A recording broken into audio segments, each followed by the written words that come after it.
Here is another Wednesday morning, our midweek edition of the program Summit, coming to you live from our studios in Lagos. My name is Jumoke Michaels. The program is Summit, and good to have you join us again. Banji, good morning. Good to be here. Yeah, Jumoke, good morning. 48 hours ago, we were here, and this is another a fresh edition of the program. My name is Banji Busari. Jumoke, do you know that Nigeria has got kudos from WHO as a polio-free country? I mean, it cannot all be negative. At least we need such a moment of joy, of achievements, of accomplishments. So kudos to our president, kudos to health ministries and everybody that has been part of this. And I hope we can just sustain it. Yeah, we hope so. All right, another issue is the e-hailing transportation subsector.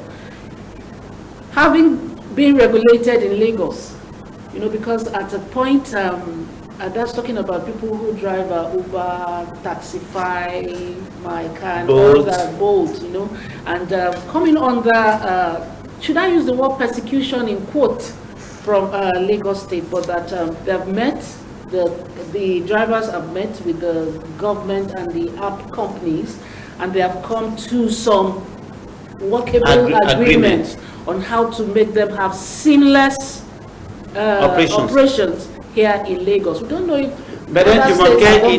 Lagos has come to that point. That's the aspiration, Jumoke. And the meeting, the tripartite meeting held amongst the parties, the stakeholders, the app companies, the drivers, and the government, that's the representative of government, was an attempt to arrive at a workable agreement, and the resolutions were actually reached.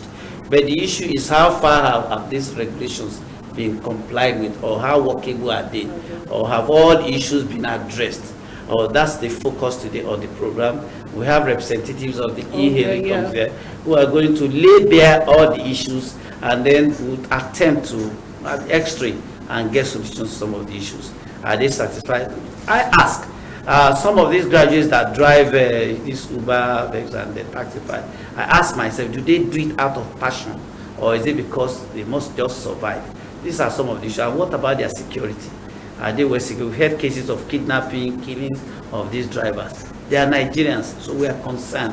So what's the fate of this sector, that's the transportation sector of the economy?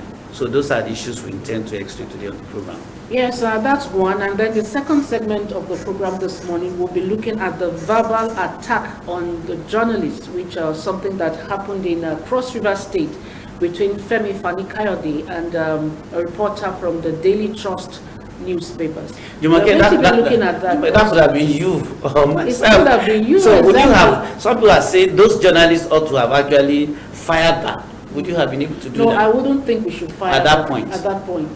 Because no matter what happens, we are still supposed to be professionals. We are supposed to be people who have a firm hold on our emotions. So at every point in time as a journalist, I think you are supposed to be comported.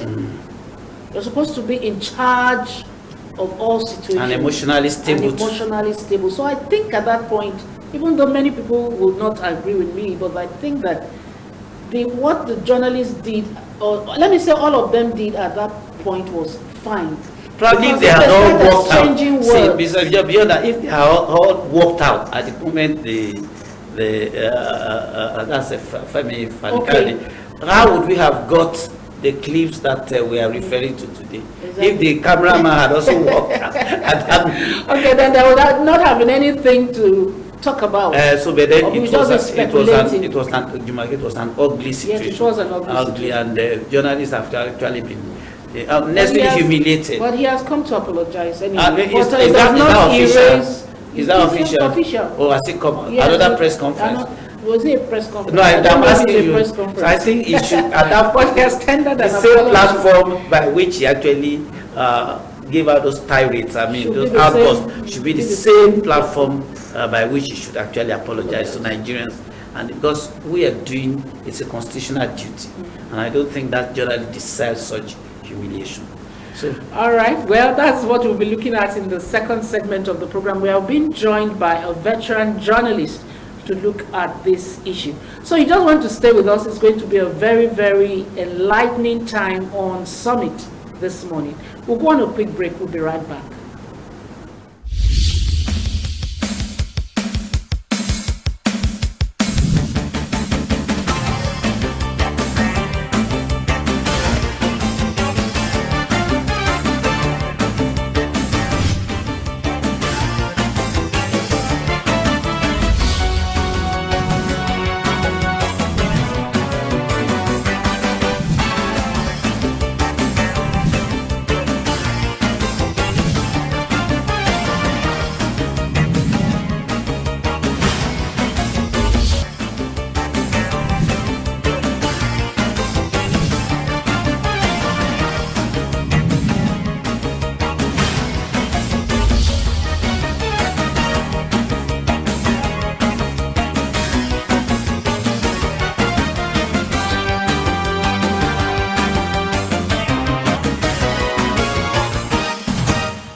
Well, welcome back. The program is still Summit, and on this segment of the program, we'll be discussing with representatives of the Professional E-Hailing Drivers and Private Owners Association. And for this discussion, we are being joined by Comrade Comrade Jolaiya Shehu Moses, the National Vice President of PEDPA. Yes, good morning. You're welcome. Good to have you this morning. Yes, thank you very much. Welcome. Yes, and also we have Comrade Joseph Olawale, is the National Publicity Secretary of PEDPA. You're welcome. Good morning, Jumoke. Welcome. All right, don't forget that PEDPA in full means Professional E-Hailing Drivers and Private Owners Association. All right, recently everyone involved in this platform actually had a meeting with the Lagos State government. Yes. All right, so just I think the National Publicity Secretary should do this. Could you give us a brief on how that meeting went and what led to having that meeting? Okay, thank you very much, Jumoke. The PEDPA, like you rightly said, is a Professional Hailing Driver Private Owner Association. We are the umbrella body of all the drivers that are working on app company in Nigeria as at today. We are duly registered with CAC, that is Corporate Affairs Commission, as well we are the affiliates of Trade Union Congress of Nigeria. You asked about what has been happening before the meeting that took place on the 14th of August. Yes, you will agree with me that the e-hailing industry has been going through a lot of situation, but we thank God that our able governor, His Excellency Governor Sanwo-Olu, was able to take the bull by the horn by coming into this sector and attempt to make a very solid attempt to Sorry, regulate. could you make it very more explicit when you talk about e-hailing body? Okay. So that people will understand better what we are talking about. When you talk about e-hailing body, we are saying that PEDPA e-hailing are people that take ride. People ride that take ride on the platform. Yes. That is online platform. So as a body, we are the body of the driver in that platform. Then you also have the other people that are the app owner. They are the people that give that have this platform, the application that drivers and riders are using to request driver for these services. So about the decision that was reached during this meeting, you will agree with me that Governor Sanwo-Olu shared that meeting, and in that meeting, one of the agreement that was reached was that the e-hailing company should have partnership with the representative of driver partner. And there have been an issue around payment of licensing fee, and government was able to brought down that licensing fee from 25 million down to 20 million for those application, ride-hailing application that are having above 1,000 drivers. And also, if you are having less than 1,000 drivers, you were given the mandate to pay 8 million naira. And one of the agreement that was also reached was that drivers, the app company are also asked to pay 20 naira on every completed trip. That is, if a trip costs 1,000 naira and the application is charging maybe 200 naira or 250 naira as the case may be. So out of those commission, you are paying 20 naira into the Lagos State government for road maintenance. Okay, so, but that's one of the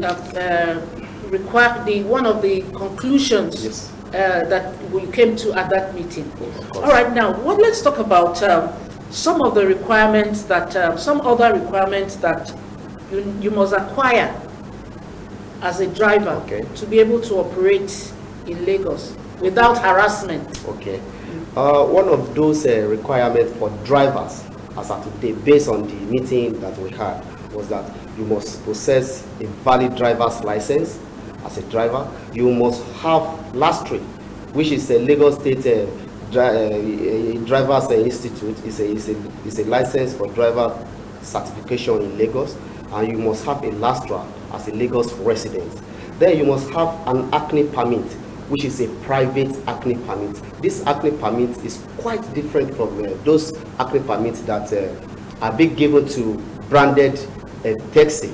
So we, as an association, we request that we cannot brand our taxi. So give us a private ACNI permit, and they listened to us, and it was given. Then you must have an insurance. It's either cooperative, that is car insurance, either cooperative, comprehensive or third-party insurance, as well as your vehicle registration. Now, who's going to be responsible for, maybe you can take that, okay, who's going to be responsible for driver security here?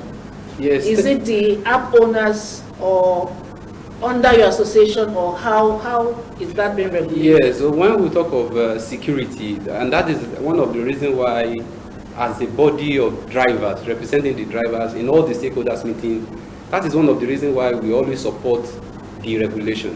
Reason is, there is no how we will have proper safety, except there is a third party that can monitor the activities of both the driver and the app companies. There must be somebody to see that this is what is happening between them, so that if there is anything at all, the third body will be able to say, okay, this is what is supposed to be done, and this is what is not supposed to be done. And that is where we come to the issue of our trips.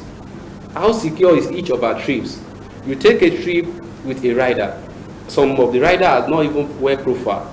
So that is why in the meetings we always emphasize on proper profiling of both the driver and the rider, because just like we have the riders who don't want to use their identity because of their plan. You see, like you, if you want to request, I'm sure that you are going to be requesting with your name. Yes. But some are requesting with some names. You see names like Snake, like Beauty, like Death. How do you trace such name in search of any eventuality? So at the end of the day, when we now have eventuality, I will cite a case of one of our driver at Chevron who got a request and was heading to Abidjan. But the rider killed the driver and still left with the car. The second day, where the corpse of the guy was laying by the roadside, we were like, let's quickly go to the app companies, let's see what we can do and all those stuff. And by the time we got there, they told us that the guy was not on any active trip. Meanwhile, there are some of our drivers who were with him when he got that request on one of the app companies, which I don't want to mention. Now, we now press further. And then at the end of the day, they said the guy was not even on any active trip for the past 2 weeks, which means the record of the guy for the past 2 weeks has been deleted by the app companies. The same thing happened to one of our guys who took another rider and was coming from 1004, the person of Tomi Waziri, and along the way he was shot. But there's no security for him.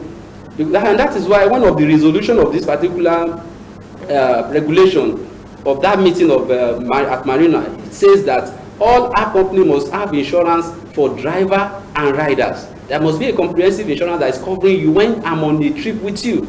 We've seen the case of Orenzi trying to sue one of the app companies for having accidents that have led to him losing a lot of things. But at the end of the day, did he get any justice? At the end of the day, we as drivers, most of our cases, do we have any justice? No.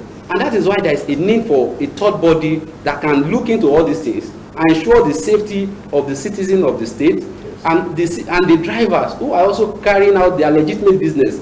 And most importantly, one of the reasons, part of the regulation says that all app companies must form a synergy with we drivers who are the operators rendering the service. They are just app companies as they claim, but they are not functioning as just an app company. If you are functioning as just an app company, you will not be taking humongous commission from us.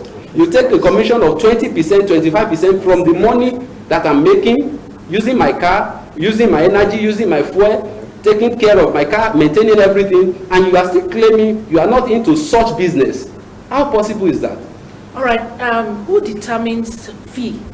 Thank you very much. For the driver, maybe you should take that. Okay. Who determines fee for the drivers, and do you have a say at all? That's talking about your association now. Would you have a say in that? I think it's one of the biggest challenge in that industry. When you have a business whereby you don't have a say, I think it is a big problem, and that is what PEDPA is not actually happy about. We as drivers, we are just being used as if we are slave. I'm sorry to use that word. Slaving for the app yes, company. for the app company, because you say you are not a transportation company, that you are a tech company, and at the end of the day, you go ahead to fix a price, you go ahead to fix your own commission. You can decide tomorrow and say you are taking 30%. You can decide tomorrow and say you are fixing the price of this each of this ride into below the standard as it is today. As it is today, majority of our drivers, they are not able to make a good living. They are not able to maintain their car properly. This is an executive service. All right. So what was concluded on this same matter? On this particular matter, I was so happy to hear that. I mean, that it was listed that app companies should now form relationship with the drivers union in this platform, and that will give us a say.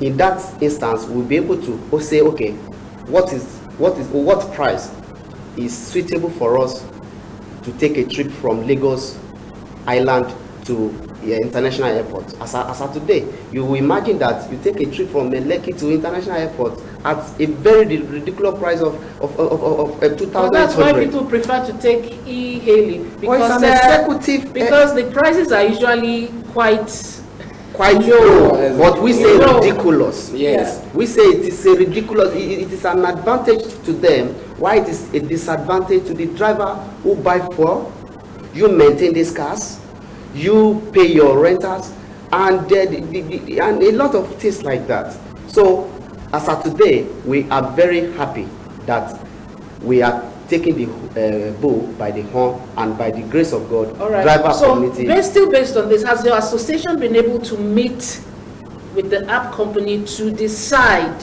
on rates, on these same rates? Yes, thank you very much. That is where we have problem and discrepancy till now. Because over time, even before the regulation, we've been approaching the different app companies to tell them this is what's supposed to be done. Let us sit together and evaluate the business together and reach a conclusion, so that we will have a rate that is good for both the driver and the rider. You can't be selling your market below the cost price and expect improvement. It's not done anywhere. A driver, you see most of the cars that we all started this business with, they are very good and nice, but over time you find out that it's depreciating. If you take our cars of recent, you know what I'm talking about. But we want to maintain and keep to date. In fact, we want to change our cars to the latest one to satisfy the interest of the rider. Yes. But we can't do that because we are actually selling below the cost price and we don't have a say in it. And that is why we've been approaching the app companies. Some of them have been complying, like the case of MyCab. MyCab has been complying with us, but other apps are still proving that they have nothing to do with the driver's body. That they don't want to have anything to say because they know that the driver body will always push for the welfare of their. All right, now if there are app companies that are proving stubborn, yes, how do you handle them? Who do you report to? that is where the government comes in. Okay, so you and that is why the report back to government the is telling government? them yes, Okay. but we cannot go back to the government except they have their license with the government, because you cannot Okay. address somebody They who are is not faceless. licensed with you. Oh, Like the today. case of what happened in London. What happened is the TfL, this Transport for London, Yes. that is the Ministry for Transportation in London. What they do is they check all the details of the activities of all the app companies, and at the end of the day they say, okay, you did not meet our safety and security standard. And what did they do? They simply withdraw the license because they gave them the license in the first place. But you that you are not profiled with the government, it will be hard for government to have a say in your business. All right, I'm reading in between the lines now. Are you saying that not all the app companies attended this meeting with the government? All the major app company that we have as of today. So why don't you work with the major ones that are complying with government Yes, instructions? it's now that government is setting the record straight now. Before now, drivers on this platform are not allowed by the app company to form a union. They are against it. But we say to them that a Nigeria constitution permits us to unionize. And you have over 8,000 drivers on your platform without anybody making way for them or fighting for them or representing them, and you say that is okay. So we as PEDPA, we are now saying that we are going to be meeting. We have already sent a letter out to those app companies on how to work out a modality for a guideline that is both acceptable to the drivers and that is also acceptable to the app company, and that is also commensurate with our services, and that will not be too burdensome on our riders as well. It will interest you to know that we really appreciate our riders. We really appreciate them because they themselves, they are aware that we are being undershot. A lot of them will ask you, how are you people surviving this? Are you people surviving? Are you sure you are truly making a living through this? So oftentimes, sometimes they dash you money at the end of the trip, not because they want to dash you, but because they see that they are paying below what they are supposed to pay. All right, so how many drivers do you have on your register now that have registered? Yes, in Lagos we have over 15,000 drivers. Wow. But we can say that we have up to 80% of them because on a daily basis they are due to awareness, because we sign up as an individual. Some are not, until when we see ourselves on the street, until when we come across ourselves on WhatsApp groups, we actually don't know who is who, because these app companies don't make available those data.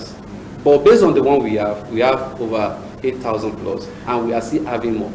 All right, so what will be your final word to Okay. those who are in this kind of business now that you have this kind of association for them to be able to fight for them and make sure that things go well?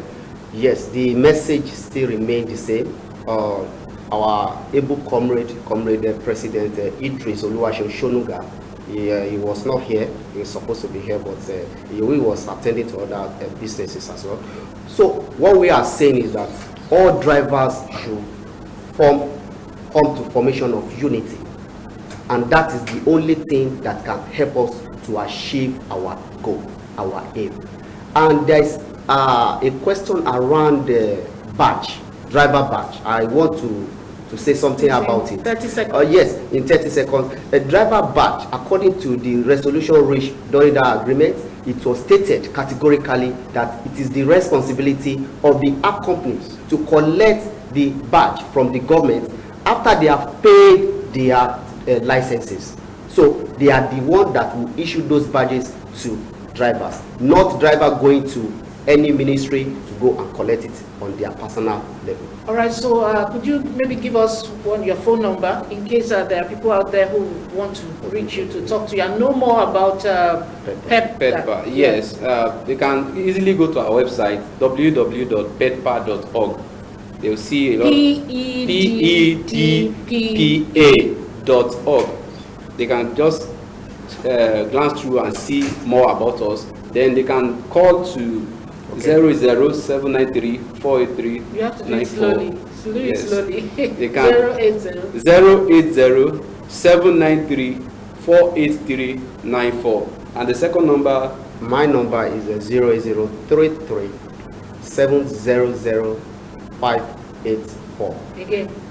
08033-700-584. We don't want any government agency to also harass our drivers, and government has given us 3 months window for both our company and our driver to collect all the necessary things. So there is no cause for alarm. Nobody should fear. PEDPA is there to represent their interests and to see that everything goes smooth. God bless Nigeria. All right, thank you so much. Yes, thank you so much. Comrade Jolaya Shehu Moses is the National Vice President of PEDPA, and Comrade Joseph Olawale is the National Publicity Secretary of the same organization. Thank you so much for coming. Thank you very much. All right, so we'll take a quick break, and then when we return, we'll be talking about the verbal attack on journalists. Stay with us.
We're going to be joined by Mr. Lanre Arogundade. He's the Director, International Press Center. We're talking about the verbal attack on journalists. This happened in Hello, good morning, sir. Good morning to you. Yeah, good to have you. Yes, I can hear you. Good to have you join us, sir. Thank you very much for bringing me on board this morning. You're welcome. And please note that you're being asked to be our guest today is not just a coincidence. It's carefully thought of. Somebody of your high reputation, somebody that we know as a veteran journalist, and currently the director, International Press Center. I know you have a broader view of what happened in Cross River State concerning the verbal attack on one of us, our colleague from a Daily Trust, during the press conference granted by former Aviation Minister Femi Fani-Kayode. So what's your perspective? So much comments, so many people have actually raised a lot of issues about that attack. So what's your perspective on it? Well, I think we need to put this debate in the proper context. And that is the fact that Mr. Femi Fani-Kayode went on a tour of projects in Cross River State, and thereafter called a press conference. And at the press conference, he also stated that he had gone to few other states to inspect projects.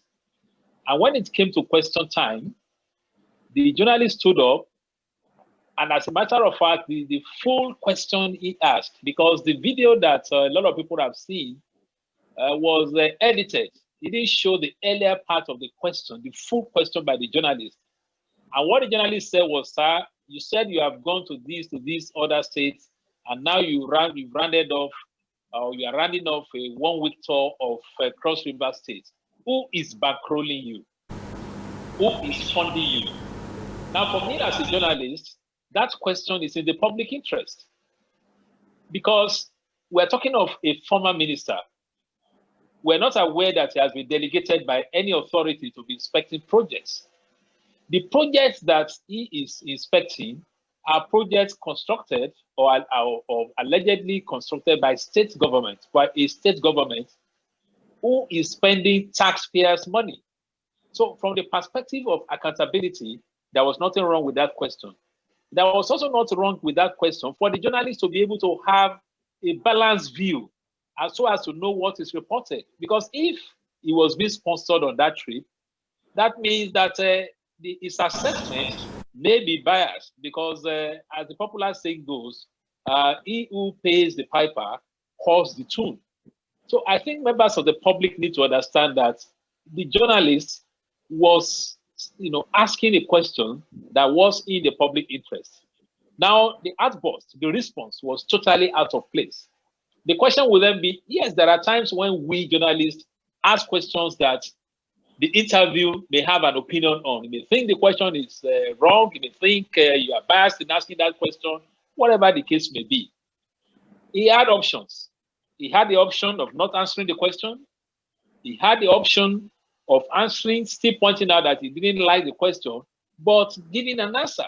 Because you can't just behave like a busybody and feel that, in any case, if you didn't want journalists to ask probing questions, why did you call the press conference? The journalist didn't accost him on the road. He didn't go to meet him in his hotel. He was the one that said, let's come together. I have some information to share based on the tour that I had undertaken. So for me, I think it's proper for us to situate this whole debate within that context, the background to the press conference, and then what transpired, and then the aftermath. All right, people have also attacked the journalists who were present in that press conference, that because watch the video, you heard that they were apologizing. They were saying, I'm sorry, sir. And well, Banji asked me the same question this morning, so I'm going to put it to you too the same way. That if you were there as a journalist, how would you have reacted? I would have done either of two things. I would have insisted on my question. I will have stood there and I will have said, Mr. Former Minister, you are insulting me. Although you are insulting me, I would still want you to answer my question. I will keep repeating that question to him. Alternatively, I will just simply stand up, pick my devices, mobile phone, pen, and just walk out. I mean, because you see, there must be courage in journalism. Journalism is not complete when there's no courage.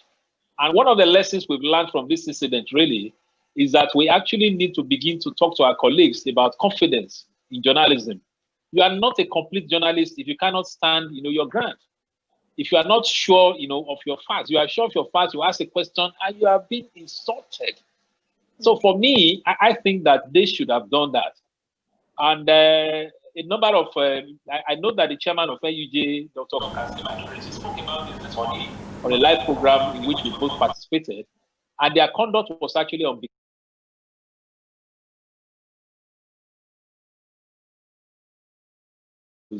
disgusting because of the verbal attack and the threats. Because we need to underline that it wasn't just verbal attack, there was also threats. The threat of I will deal with you. So we're talking of issue of safety here.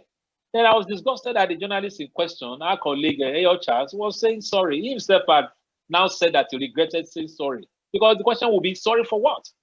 Then the other one sat down there. I could understand the one who sat to the right of Fani Kayode in that video, who stood up. That is the chief press secretary to the governor. So he's a state employee. So, you could understand. But for the other journalists there wasn't even solidarity. There wasn't a sense of being appalled by what was happening. We say that an injury to one is an injury to all. So beyond the individual journalist, the colleagues should have rallied around him and defended him. And if the man still felt insulted, they should have walked out. Now, people have said they didn't go out, maybe because they were waiting for brown envelope and so on.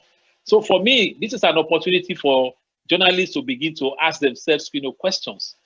This whole idea of, because of what I will get, this concept of waiting behind for what? Brown envelopes will not build your future as a journalist. That is just the truth of it. All right. I'm aware that the national president NUJ has actually reacted to, and in last night I watched him on a live television show, and he actually gave the former minister, aviation minister, 48 hours to actually apologize. I'm not aware. Are you aware if the former minister has apologized? There's a circulating statement that it says he was withdrawing the use of the word stupid. And so when I got that, I actually asked for the source, and the person provided me the Twitter handle. So apparently he already tweeted the fact that he was sorry, that he had a lot of friends in the media and all that. But I think it goes beyond that, because we're talking about the question of the safety of the journalist, the question of the threats. And he didn't admit to issuing the threats and said that it was more or less a figment of imagination. So the onus now is on the journalists and the Daily Trust to take this matter up legally, because what Daily Trust said in their official statement was that should anything happen to that journalist, he will be held responsible. But for me, I do not think we should wait for something to happen to the journalist before taking legal action. Given the weighty nature of the pronouncements that he made on the person of the journalist, the casting of aspersion on the journalist's integrity by making reference to brand envelope, this for me has become a major issue for the entire media in Nigeria. And the Daily Trust will be doing us a big favor if they take this up as an institution. The apology, the retraction should be done in a law court. We need to set precedent. Because there's also another video, I don't know if you are aware of a similar incident in Zamfara State, when he visited Zamfara State, also supposedly to inspect projects. He was asked the same question. The outburst wasn't as reckless as this one. But also in that video, he said it was a stupid question. And started talking about the fact that he's a former minister, he's rich, and all those kind of things. So you keep going around saying you are inspecting projects, and you don't want people to ask questions. Because, one of our colleagues, Gbenga Ayoleba, made a post on Facebook this morning that even when ministers go on tour of projects, despite being paid salaries from public posts, they earn allowances. So who is this individual that is so free and inspecting their projects? I don't know. So, some things are not just adding up there. Well, the image of the profession has actually been brought so low by that comment. How did we get to this?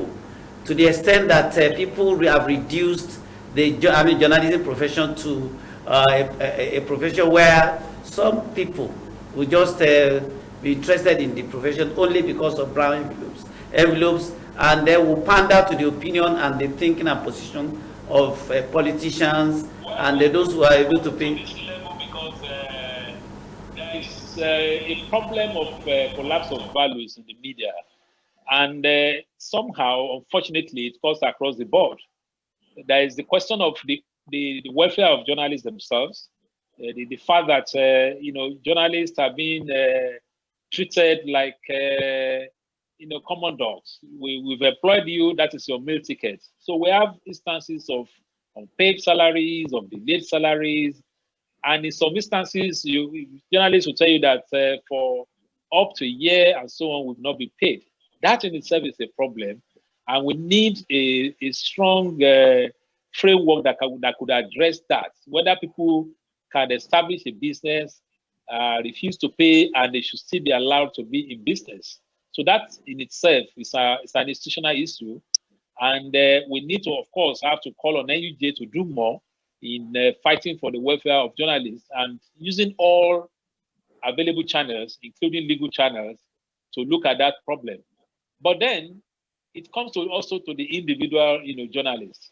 The journalist must ask himself or herself, some questions. Because for me, if you are in a place and you are not being paid and you are still there, it means you are surviving somehow. And that is where all these issues of brand envelope comes in. And we must not pretend. We must admit that it's a problem in the media. And what I've been saying since this issue came out is the fact that, look, it's never the end of the world if you really want to develop yourself. Like, I've been a chairman of NUJ. I've fought for the welfare of journalists. In Lagos NUJ, then we even proposed that there should be a minimum wage for journalists in Lagos State. So that is on the one hand. So I'm not saying that the issue of welfare is not important, but I think journalists also need to earn themselves some dignity, reinvest themselves, develop themselves.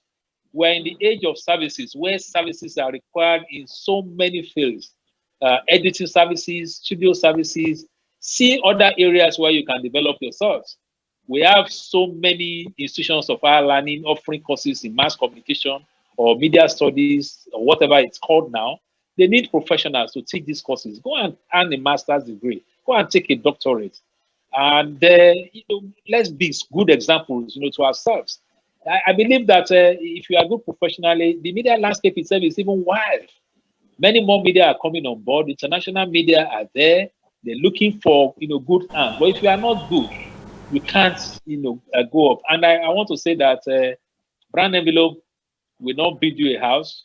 You are only useful to the extent that you are still available.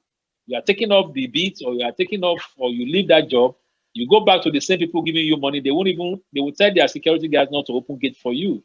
You'll be seen as a nuisance. So I feel we need to discuss this more. We need to really talk to ourselves and address this problem that you have raised. Because the unfortunate thing is that some have said that the reason why those journalists were saying sorry, or they didn't leave was because they were expecting something. And for me, that is an embarrassment to this profession. Sorry, do you see this incident as intimidating, or it's a kind of setback for the in terms of intimidating those who might have a tendency or who have a good reason to ask genuine and right questions at events? Well, I feel that the purpose actually is to intimidate. But what we are saying is that we should not allow ourselves to be intimidated. We need to stand up, to our profession. We need to take appropriate, actions.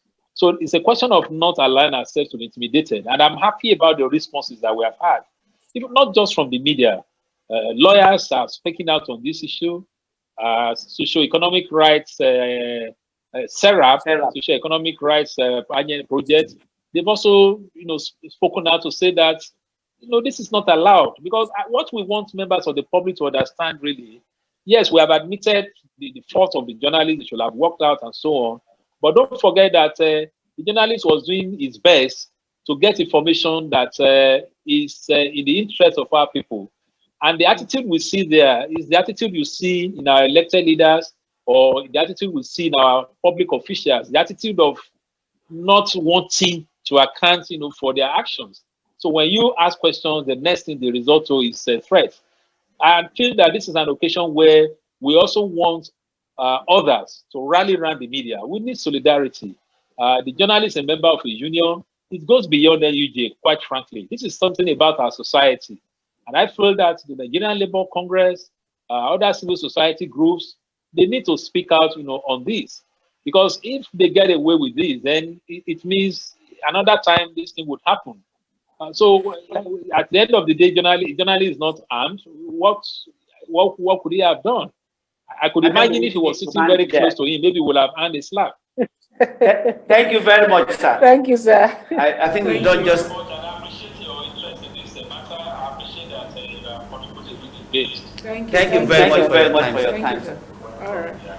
All right. So Jumoke, Mr. Landry, so many lessons learned from Yeah, this, yeah. and I believe our colleagues out there have also picked one or two lessons from our discussion on Summit today. Yeah. My name is Banji Busari. That's our package on Summit today. See you next week. And I am Jumoke Michaels. Bye-bye.